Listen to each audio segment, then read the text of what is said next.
2025년 들어 미국 증시는 다시 한번 커다란 변곡점을 맞이하고 있습니다. 특히 트럼프 대통령의 복귀와 함께 본격화된 관세 정책은 기업과 시장 모두에게 높은 수준의 불확실성을 안기고 있습니다. 이러한 상황 속에서 월가에서는 엇갈린 해석이 나오고 있지만 유독 눈에 띄는 시각이 하나 있습니다. 바로 오랜 시간 시장을 경험해 온 숙련된 분석가들이 조심스럽게 꺼내는 말, 이제 시작이다라는 문장입니다. 이 말은 단순한 낙관이 아닙니다. 수차례의 리세션과 정책 충격을 겪으며 시장의 흐름을 체득해온 그들은 지금의 혼란이 끝이 아닌 방향성이 정해지는 출발점이라고 보고 있습니다. 특히 2018년 미중 무역전쟁 당시의 기억은 그들의 판단을 더욱 신중하게 만들고 있으며 과거의 패턴을 되짚어 현재를 해석하려는 움직임도 뚜렷합니다. 이번 영상에서는 이러한 월가의 숙련된 분석가들의 시각을 중심으로 현재 시장의 불확실성, 향후 관세 정책의 구체화가 기업에 미칠 영향, 그리고 4월 중순부터 시작될 어닝 시즌의 파급력까지 차례대로 살펴보고자 합니다. 시장은 지금 어디에 서 있으며 우리는 무엇을 준비해야 할까요? 기업 경영에서 가장 중요한 요소 중 하나는 계획 수립입니다. 장기적인 전략뿐 아니라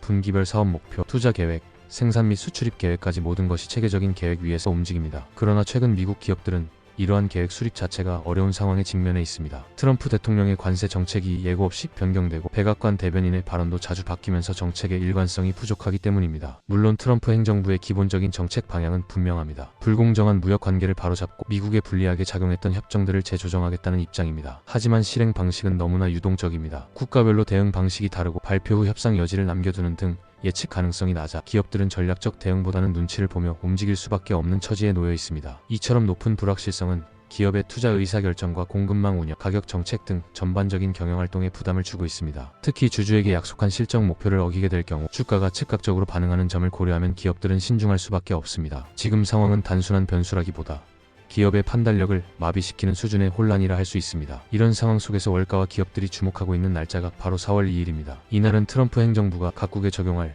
구체적인 관세 정책을 발표할 예정으로 시장에서는 이 시점을 기점으로 불확실성이 다소 해소될 수 있다는 기대가 커지고 있습니다. 지금까지는 관세 정책이 추상적인 수준에 머물러 있었기 때문에 기업들이 대응 전략을 세우기 어려웠지만 이제부터는 구체적인 시나리오를 기준으로 계획을 수립할 수 있게 된다는 점에서 의미가 큽니다. 기업 입장에서는 최악의 시나리오를 전제로 기본적인 계획을 수립하고 이후 트럼프 대통령이 각국과의 협상을 통해 정책을 일부 조정해 나가더라도 그에 맞춰 계획을 유연하게 수정해 나갈 수 있는 여지가 생깁니다. 이는 단순히 관세에 대한 대응을 넘어서 투자 시점, 공급망 재조정, 생산 거점 이동 등 실제 경영 판단에 영향을 주는 중요한 요소가 됩니다. 따라서 일부 숙련된 월가 분석가들은 4월 2일 이후가 오히려 주식시장의 출발점이 될 수 있다고 보고 있습니다. 악재가 모두 공개된 이후에는 시장이 방향성을 잡을 수 있고 투자자들도 더 이상 추측에 의존하지 않고 데이터를 기반으로 한 판단이 가능해지기 때문입니다. 아직 시장의 변동성이 사라지지는 않겠지만 적어도 방향을 정할 수 있는 기반이 마련된다는 점에서 큰 전환점이 될 수 있다는 분석입니다. 그러나 4월 2일을 기점으로 불확실성이 일부 해소된다고 해도 그 효과가 단기간에 실적에 반영되기는 어렵습니다. 특히 4월 중순부터 본격적으로 시작되는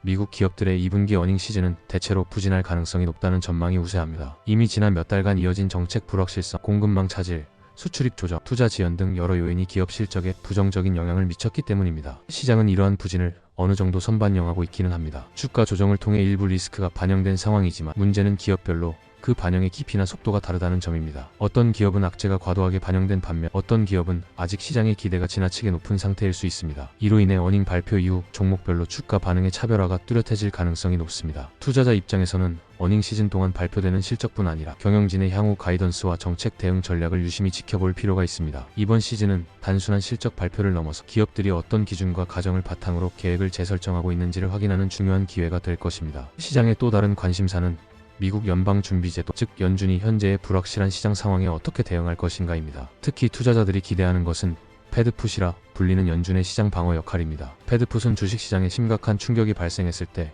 연준이 금리 인하나 유동성 공급을 통해 시장을 지지하는 정책적 개입을 뜻합니다. 일부 시장 참여자들은 연초부터 연준이 일정 시점에서 개입할 가능성을 기대하고 있었지만 현재로서는 연준 역시 트럼프 행정부의 정책 방향성을 명확히 가늠하지 못하고 있는 것으로 보입니다. 트럼프 대통령의 관세 정책은 예고 없이 바뀌는 경우가 많고 그에 따른 경기 영향도 예측이 어려워 연준 입장에서도 섣불리 움직이기 어려운 상황입니다. 결국 패드풋이 실질적으로 작동하려면 주식시장의 하락이 일정 수준 이상 누적되거나 실물 경제의 악영향이 본격화되었을 때일 가능성이 높습니다. 현재까지는 연준이 명확한 개입 신호를 주지 않았지만 시장에서는 여전히 금리 인하 가능성을 염두에 두고 있으며 특히 금리에 민감한 중소형주 중심의 러셀 2000 지수에 대한 관심이 커지고 있습니다. 연준이 실제로 금리 인하에 나선다면 러셀 2000은 그 수혜를 가장 빠르게 받을 수 있는 지수로 평가되고 있습니다. 이 때문에 월가에서는 대형 기술주 중심의 나스닥보다는 최근 멀티플 조정이 더 컸던 러셀 2000을 주목하는 시각이 점차 늘어나고 있습니다. 현재 미국 증시는 전반적으로 밸류에이션 조정을 겪고 있습니다. 주가 수익 비율, 즉 멀티플이 하향 조정되며 시장이 트럼프 정부의 정책 리스크와 경기 둔화 우려를 일부 반영하고 있는 것으로 해석됩니다. 실제로 2025년 기준으로 보면 S&P 500 지수의 멀티플은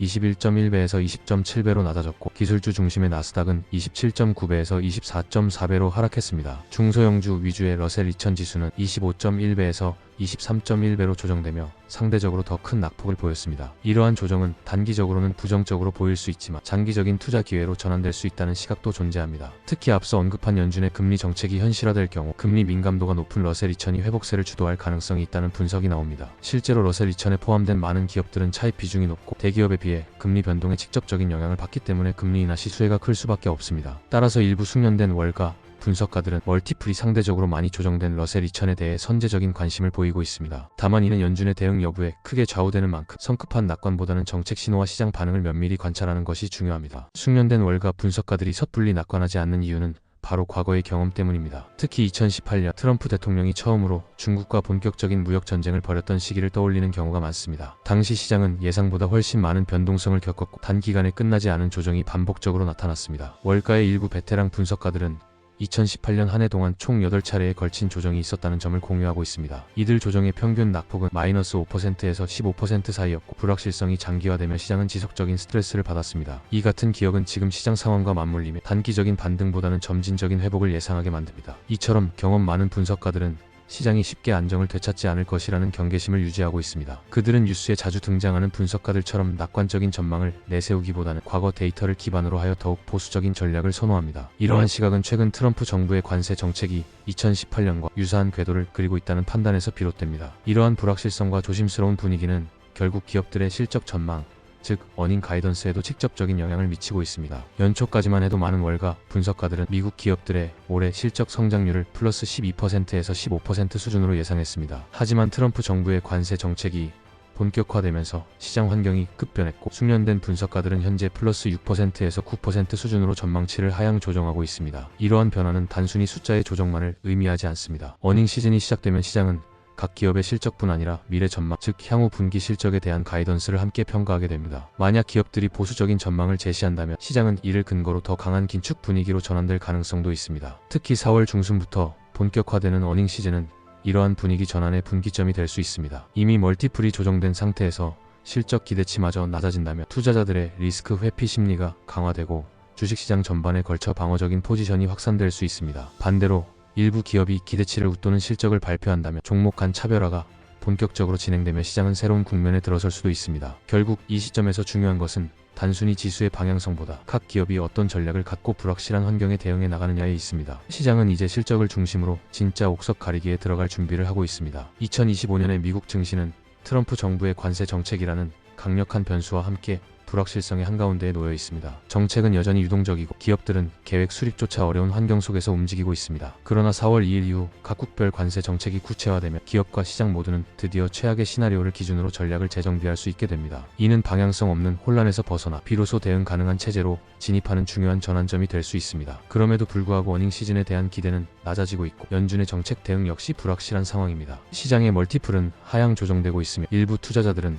금리 인하 가능성을 반영해 러셀 2000처럼 낙폭이 컸던 중소형주에 관심을 가지기 시작했습니다. 하지만 숙련된 월가 분석가들은 2018년 무역전쟁 당시의 교훈을 잊지 않고 있습니다. 그들은 지금의 반등 가능성 속에서도 여전히 조심스럽고 실적과 정책의 실제 흐름을 면밀히 주시하고 있습니다. 결국 지금의 시장은 악재가 끝났다기보다는 이제야 제대로 시작하는 구간에 가깝습니다. 방향성이 생기는 시점이지만 그 방향이 우상향이 될지 다시 흔들릴지는 아직 정해지지 않았습니다. 중요한 것은 각 기업의 대응력과 투자자들의 해석입니다. 이처럼 변화의 한가운데에서 시장은 조용히 그러나 분명하게 다음 단계를 준비하고 있습니다. 영상을 시청해주셔서 감사합니다. 구독과 좋아요 부탁드립니다.